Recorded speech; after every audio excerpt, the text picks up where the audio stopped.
Hey guys, this is Gulafsha Parveen and welcome to Alchemist Academy. आज हम लोग परसेंटेज के कुछ इंपॉर्टेंट क्वेश्चन को डिस्कस करेंगे जो कि मैंने quantum CAT by Sarvesh Kumar Verma से लिए हैं। और ये इस टाइप के क्वेश्चन है। देखिए, परसेंटेज का चैप्टर बहुत ही इजी होता है और अक्सर लोग इस चैप्टर में ही गलती कर जाते हैं। कुछ ऐसे क्वेश्चंस होते हैं जो बड़े कॉन्सेप्चुअल होते हैं, उसे समझना बहुत ज़रूरी है, इसमें हम लोग गलती कर जाते हैं। तो उन्हीं चीज़ों के उसी टाइप के क्वेश्चन को आज हम लोग डिस्कस करेंगे। तो चलिए स्टार्ट करते हैं। हमारा फर्स्ट क्वेश्चन है, आपके स्क्रीन पर दिख रहा है। In my office there are 30% female employees and 30% these earn greater than 8,000 per month and 80% male employees earn less than 8,000 per month. What is the percentage of employees who earn more than 8,000 per month? तो अगर आपके सामने ये question होगा तो आप बताइए आपका आंसर क्या आएगा। वीडियो को पॉज करके इसे बनाने की कोशिश करिए और डेफिनेटली आपका आंसर आप कहोगे कि 23% है, यही कहोगे। तो चलिए एक बार मैं भी देख लेती क्या। In my office there are 30% female employees. ठीक है, तो मैंने मान लिया कि टोटल एम्प्लॉयज़ है उनके नंबर है 100x। ठीक है, अब 30x फीमेल की बात की तो उसने बोला 30%, तो 100x का 30% क्या होगा? 30x। तो ये हमारी हो गई फीमेल एम्प्लॉयज़। तो बाकी कौन बचे? मेल बचे। तो मेल हो जाएंगे हमारे 70x। ठीक है, ये मेल हो गए। अब आगे कहते हैं 30% female employees and 30% of these earn greater than 8,000 per month. अब ये जो 30x फीमेल है उसका जो 30% है वो 8,000 से ज़्यादा कमाते हैं पर मंथ। तो अगर हम लोग इसका 30% निकालें तो इसका 30% क्या होगा? 30% अगर निकालेंगे तो 9 आएगा। 9x, ये जो 9x हैं ये 8K मतलब 8,000 से ज़्यादा कमाती हैं। ऐसे करके मैंने साइन बना दिया। ठीक है, एंड 80% ऑफ मेल एम्प्लॉयज़, और जो 80% मेल एम्प्लॉयज़ हैं कितने? 70x। अब इसका 80% अगर हम लोग निकालेंगे तो इसका 80% क्या आएगा? इसका 80% आएगा 56x। ठीक है, तो ये क्या करते हैं? ये 8K से 8,000 से कम कमाते हैं। ये 8,000 से कम कमाते हैं और ये वाली 8,000 से ज़्यादा कमाते हैं। अब हमें बताना क्या है, what is the percentage of employees who earn more than 8,000 per month. हमें उसका परसेंटेज बताना है जो 8,000 पर मंथ से ज़्यादा कमाते हैं। ज़्यादा वाले क्या हो गए? अगर फीमेल की बात करें तो 9x हो गया, और अगर मेल की बात करें ये तो 56x ऐसे हैं जो 8,000 से कम कमाते हैं। तो ज़्यादा कौन कमाते होंगे? 70x में से अगर हम लोग 56 माइनस कर दें तो आ जाएगा 14x। तो यही हो जाएगा कि ये 8,000 से ज़्यादा कमाते हैं। अब इसका परसेंटेज पूछा गया है तो एक है 14x, दूसरा है 9x, तो इसको ऐड कर देंगे तो हमारा आ जाएगा 23x। मीन्स 23x 100x का कितना परसेंट है? 23% है। तो हमारा आंसर आ जाएगा 23%। और यहीं पर हम लोग हो जाएंगे रॉन्ग। जी हाँ, यहीं पर हम लोग हो जाएंगे रॉन्ग। क्यों हो जाएंगे रॉन्ग? देखिए, यहाँ पर उसने पूछा है what is the percentage of employees who earn more than 8,000 per month, और हमें उसने बताया क्या है? हमें उसने ये बताया था कि 30% ऐसी फीमेल है जो 8,000 से ज़्यादा अर्न करती हैं और 80% ऐसे मेल है जो 8,000 से कम अर्न करते हैं। और हमसे पूछा है कि 8,000 से ज़्यादा कौन कितना परसेंट है जो अर्न करता है। एम्प्लॉयज़ की बात हुई, मेल फीमेल बताकर क्या उसने ये हमें बताया कि कुछ ऐसे लोग हैं? उसने ये हमें नहीं बताया कि कुछ ऐसे भी एम्प्लॉयज़ हैं क्या जो 8,000 पर मंथ सैलरी है। हो सकते हैं ना कि 8,000 पर मंथ है। उसने ये कंडीशन नहीं दी कि दो ही टाइप के लोग हैं जो 8,000 से ज़्यादा कमाते हैं और 8,000 से कम कमाते हैं। हो सकता कुछ ऐसे लोग हो जो 8,000 भी कमाते हो, जिनकी पर मंथ सैलरी 8,000 हो। तो उसका कोई डेटा नहीं दिया है। यहाँ पर फीमेल में ज़्यादा वाला दे दिया है, मेल में कम वाला दे दिया है, और पूछ लिया ज़्यादा कौन परसेंटेज कमाता है। तो इस वजह से इसका जो आंसर आ जाएगा, इसका आंसर होगा C and D can not be determined, क्योंकि यहाँ पर डेटा पूरा नहीं दिया गया है। तो अगर आप एज ए स्टूडेंट करते तो ये गलती ज़रूर होती और आपका आंसर आ जाता 23%, जो कि बिल्कुल रॉन्ग है। इसका आंसर होगा can't be determined, C and D.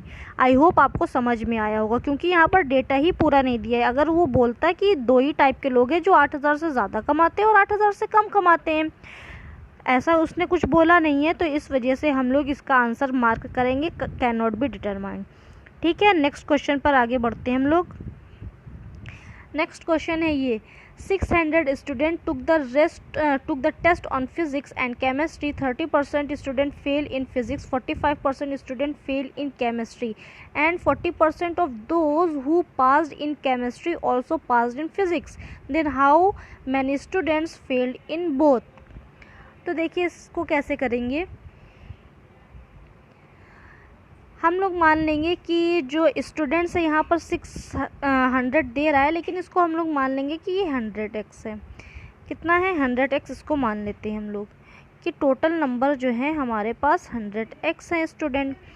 अब 30% ऐसे हैं जो फेल हुए हैं फिज़िक्स में, तो हम लोग या फिर फेल का परसेंटेज ले या फिर हम लोग ले पास का। तो हम पास का परसेंटेज ले रहे हैं पहले, तो हम पास का परसेंटेज लेंगे। ठीक है, यहाँ पर मैं ले रही हूँ फिज़िक्स का। तो कितने परसेंटेज लोग पास हो गए हैं? अगर 35% फेल हो गए हैं तो पास कितने हुए? पास कितने हुए हैं? 65% पास हुए हैं। ठीक है, और अगर हम लोग केमिस्ट्री की बात करें तो कितने परसेंट फेल हुए? 45% स्टूडेंट फेल हुए, तो पास कितने हुए? 55% स्टूडेंट पास हुए हैं। यहाँ तक चीज़ें समझ में आई। इसके बाद बोल रहा है and 40% of those who passed in chemistry.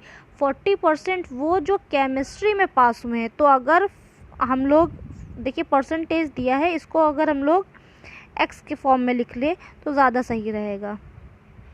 ठीक है, 65x ऐसे लोग हैं जो फिज़िक्स में पास हुए हैं और 55x ऐसे लोग हैं जो केमिस्ट्री में पास हुए हैं। अब बात कर रहा है 40% उनमें से जो केमिस्ट्री में पास हुए हैं। अगर हम लोग 55x का 40% निकालेंगे तो कितना हो जाएगा? 20% की वैल्यू होती है, फ्रैक्शनल वैल्यू होती है 1/5। तो 40% की 2/5, 5 से 55 जाएगा 11 टाइप, मतलब आ जाएंगे कितना आ जाएगा? 44 आ जाएगा। 11 2 22 आ जाएगा, सॉरी।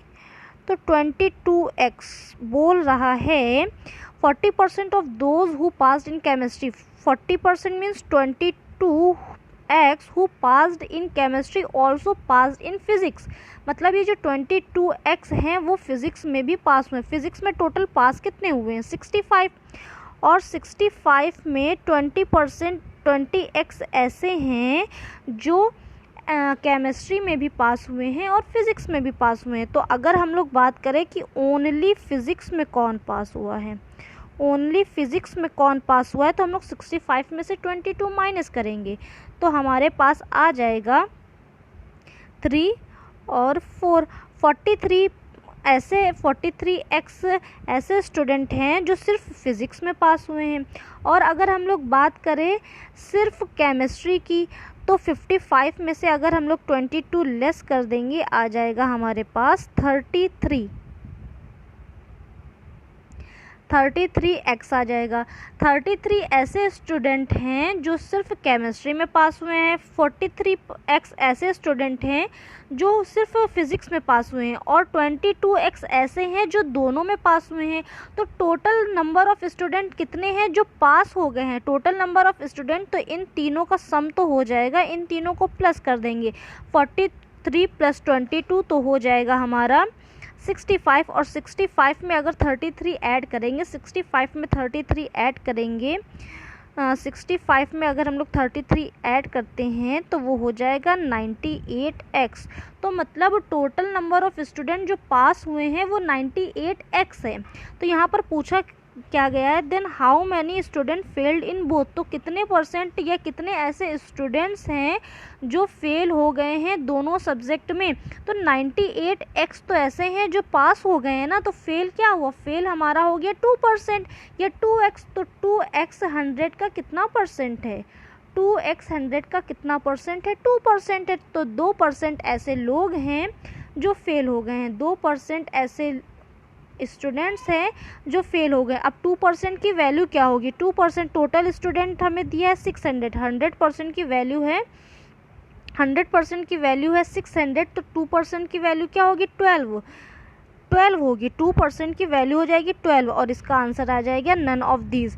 देखिए बहुत सारे लोगों ने इसको जो सॉल्व करेंगे वो नन ऑफ दीज ही टिक करेंगे, लेकिन उनका आंसर कुछ आएगा शायद 112 अगर आप इसको अलग तरीके से सॉल्व करेंगे, लेकिन इसका जो करेक्ट आंसर है वो आएगा 12। 2% ऐसे लोग हैं जो फेल हुए हैं दोनों सब्जेक्ट में। ठीक है, आई होप आपको समझ में आया होगा ये क्वेश्चन। तो चलिए नेक्स्ट क्वेश्चन पर मूव करते हैं।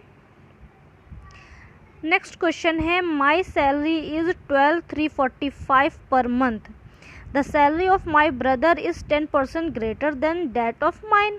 The salary of my only sister is 9.09% greater than my only brother. The salary of my wife is 56 whole 12/23% less than that total salary of my brother and sister together. Then the salary of my wife is. तो सबसे पहले क्या बोल रहा है कि हम लोग मान लेते हैं, मैंने माना कि मेरी जो सैलरी है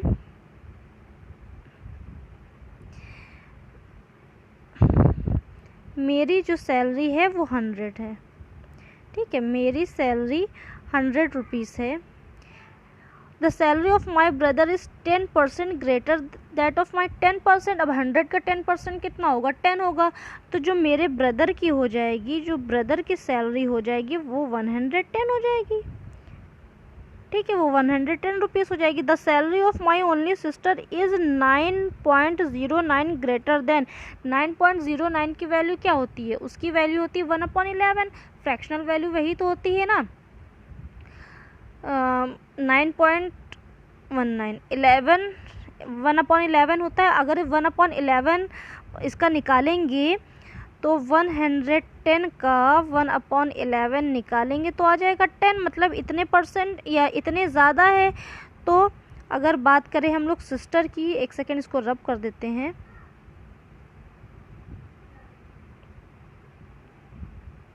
तो अगर बात करें हम लोग सिस्टर की, तो सिस्टर की जो सैलरी हो जाएगी, क्योंकि 10 आया है तो 120 हो जाएगी, 10 रुपीज़ ज़्यादा है, उसकी सैलरी हो जाएगी ये।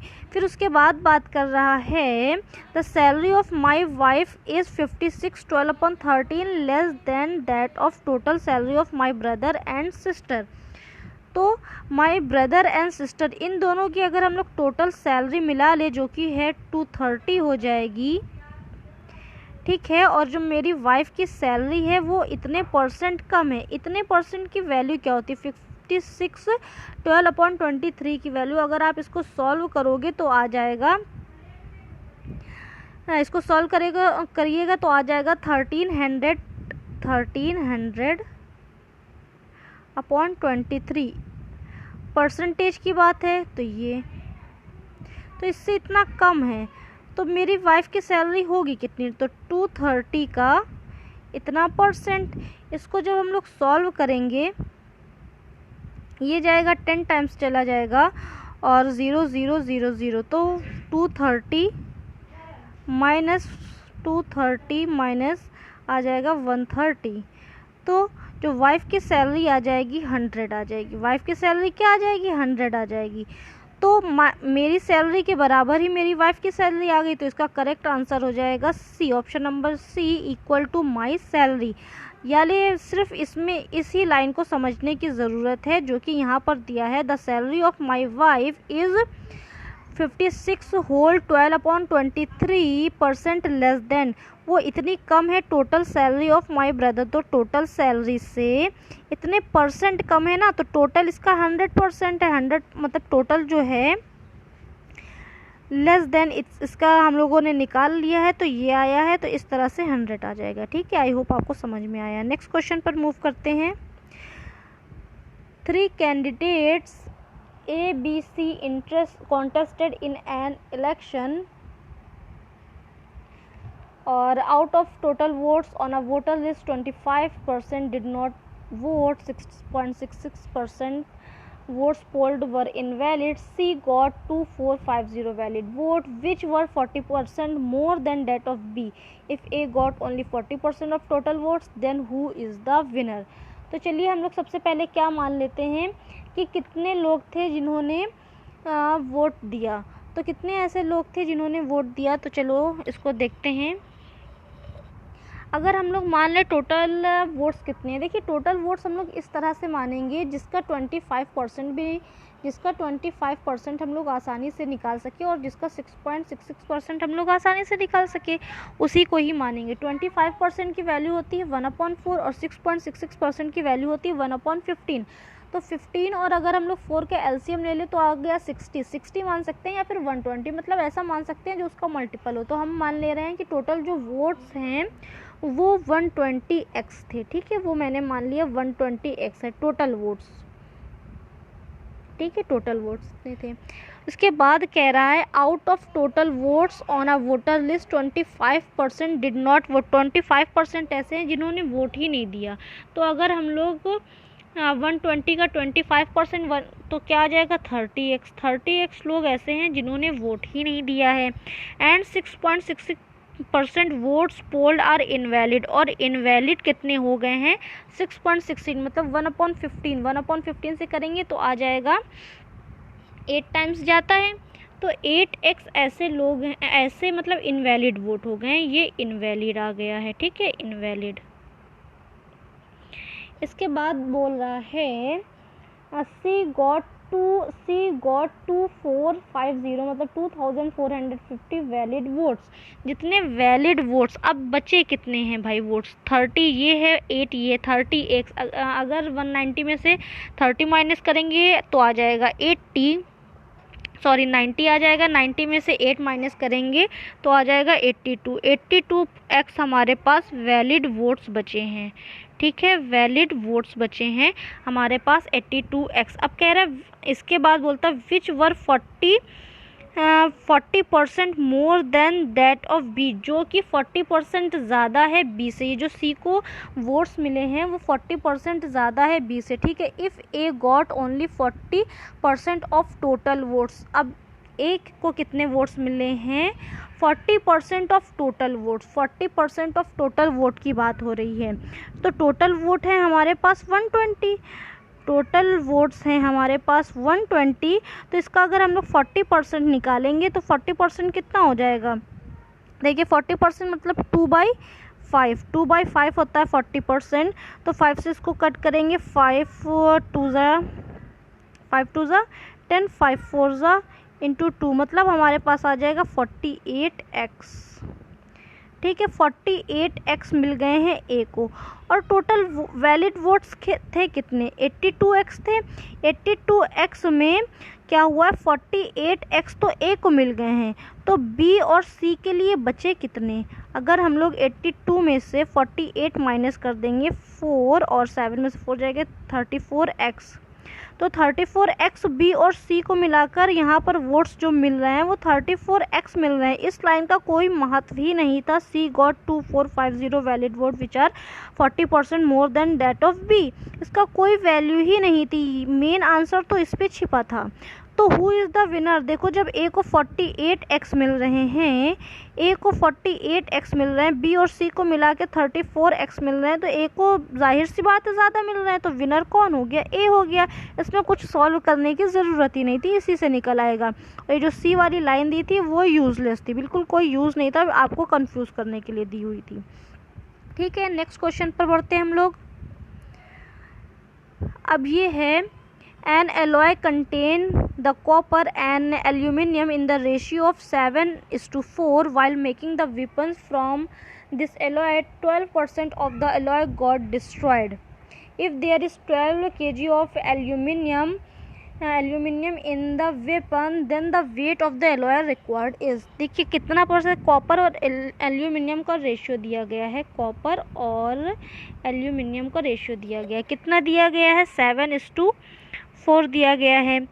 और कह रहा while making the weapon from this alloy 12% of the alloy got destroyed, 12% destroyed हो जाता है। If the 12 kg of aluminium in the weapon, तो ये जो 4 की वैल्यू दे रहा है, अगर वो कितना दे रहा है, वो 12 दे रहा है। अगर 12% कह रहा है 12 kg एल्यूमिनियम, अगर 4 की वैल्यू 12 है तो 7 की वैल्यू क्या हो जाएगी, 4 3 ज़ा 3 से मल्टीप्लाई करेंगे तभी तो 12 तक पहुंचेंगे, तो 7 3 ज़ा 21। ठीक है, तो हमारे पास टोटल वेट कितना होना चाहिए, हमारे पास टोटल कितना होना चाहिए, 33 kg हो गया, इन दोनों को मिलाकर 33 kg हो गया। इसके बाद बोल रहा है while making the weapon from this alloy 12% alloy got destroyed, 12% destroy हो गया था। Then the weight of alloy required, तो कितना वेट चाहिए जो कि रिक्वायर्ड हो alloy का। देखिए 33 है, ये जो 33 kg जब 12 kg हमारा डिस्ट्रॉय हो गया, जब 12 kg हमारा डिस्ट्रॉय हो गया, ये जो 33 वैल्यू दी है ये 88% की दी है, क्योंकि 12% तो हमारा डिस्ट्रॉय हो गया ना, तो 88% की वैल्यू है 33, तो 1% की हो जाएगी 33 अपॉन 88% है, तो जाहिर सी बात है अपॉन में जाएगा अपॉन 100, और 100% की वैल्यू क्या हो जाएगी, इसे में मल्टीप्लाइड बाई 100। अब आप इसको सॉल्व कर लीजिए तो इसका आंसर आ जाएगा आपके पास, इसका आंसर आ जाएगा 37.5 kg, इसका आंसर आ जाएगा 37.5 kg। ठीक है, चाहे परसेंटेज आप हटा भी सकते हैं, इसका आंसर 37.5 kg आ जाएगा, इसको आप सॉल्व कर लीजिएगा। नेक्स्ट क्वेश्चन पर मूव करते हैं, ये हमारा लास्ट क्वेश्चन है। A salesman gets commission on total sales at 9%। इसके बाद है if the sale is exceeded ₹10,000 he gets an additional commission as bonus of 3% on the excess of sales over ₹10,000। If he gets total commission of ₹1380 then the bonus received is. तो हमें bonus बताना है। देखिए इसमें क्या कह रहा है, एक सेल्समैन है, उसको कमीशन मिलता है टोटल सेल जितना वो सेल करता है उसका 9%। अगर वो 10,000 से ज़्यादा की सेल करता है तो उसे एक एडिशनल कमीशन मिलता है, तो उसे एडिशनल कमीशन मिलता है जो कि बोनस के रूप में रहता है 3% on the excess of sales. ठीक है, and get additional commission as bonus, जो उसे मिलता है 3% का एक्सेस ऑफ सेल्स, और 10,000 से जितना भी ज़्यादा वो सेल करेगा उसका 3% उसको बोनस मिलेगा। If he gets total commission 1380, से टोटल कमीशन इतना मिला तो बोनस हमें बताना है। देखिए हमें सबसे पहले तो आप ये बताइए कि ये 10,000 तक अगर वो सेल करेगा अप टू 10,000 तो उसे क्या मिलेगा, उसे 9% कमीशन मिलेगा। तो 9% कितना होता है, इसका 9% कितना होगा, अगर 10,000 का हम लोग 9% निकालेंगे तो हो जाएगा 900 रुपये, तो उसे ऐसा ही मिलेगा। ठीक है, जो ये जो 1380 है उसमें 900 रुपये तो सही ऐसा ही मिल रहा है। उसके बाद क्या हो रहा है, कमीशन, और अगर हम लोग बोनस का रेशियो निकाले तो 9% का ये मिल रहा है और 3% का बोनस, मतलब 3:1 का रेशियो है। टोटल कितना है, 4, इसकी यूनिट आ गई 4 यूनिट। ठीक है, अब अगर 1380 हमें टोटल कमीशन मिल रहा है, उसमें से 900 हम लोग लेस कर देंगे क्योंकि 10,000 तक तो उसे 900 रुपये ही मिलेगा, तो आ जाएगा 480 जो है उसने जो आगे का 10,000 से ज़्यादा सेल की है उस पर उसको 480 का कमीशन मिल रहा है। जो दोनों है, एक कमीशन है 9% का, प्लस उसमें क्या है, बोनस भी मिला हुआ है, तो टोटल उसकी यूनिट कितनी है, 4 है। तो 480 डिवाइडेड बाय 4, और हमें निकालना क्या है, हमें कमीशन निकालना है जिसकी वैल्यू होती है 1। तो 480 से अगर हम लोग 4 से डिवाइड करेंगे 480 को, तो कितना आ जाएगा, 120 रुपीज़। तो ये 120 जो हमारा है, 120 जो हमारा है ये एज अ बोनस मिलेगा। और एक जो है 10,000 से पहले उसे मिलेगा कमीशन, वो है 900, उसके अलावा जो 360 रुपीज़ बचा वो भी उसे एज अ कमीशन मिलेगा। तो आज का वीडियो यहीं तक थे, हम लोगों ने 6 क्वेश्चन को डिस्कस करे जो कि बहुत अच्छे कॉन्सेप्शनल क्वेश्चन थे, आपको मज़ा आया होगा। अगर आप इससे रिलेटेड और भी वीडियो चाहते हो तो कमेंट ज़रूर कीजिएगा। Thank you.